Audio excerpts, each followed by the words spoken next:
আরেকটা কাজ শেয়ার করছি আমার স্টুডেন্টের, ও সিনিয়র গ্রুপে।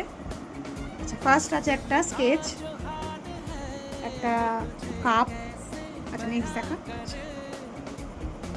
একটা করটি আছে, পেন্সিল স্কেচটা ভালোই করে। নেক্সট।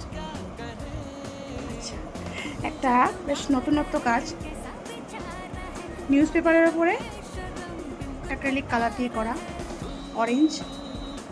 Next, food art. আমি বলি না যে আমার স্টুডেন্টদেরকে আমি একটু ফুড আর্টটা বেশিই করাই, মানে নিজেও আমি ফুড আর্ট করতে ভালোবাসি, ওদেরকেও করাই। এটা অরিও বিস্কুট একটা। নেক্সট, একটা লাইনে করেছে, খুব সুন্দর। নেক্সট। আচ্ছা, এটা ডিটেলস একটু বলি। অবশ্যই আমরা না বলে দিলে তো ওরা কাজগুলো করতে পারে না, তবে এটা ও পুরোটাই নিজের হাতে করেছে, আমি শুধু ওকে গাইডেন্স করে দিই।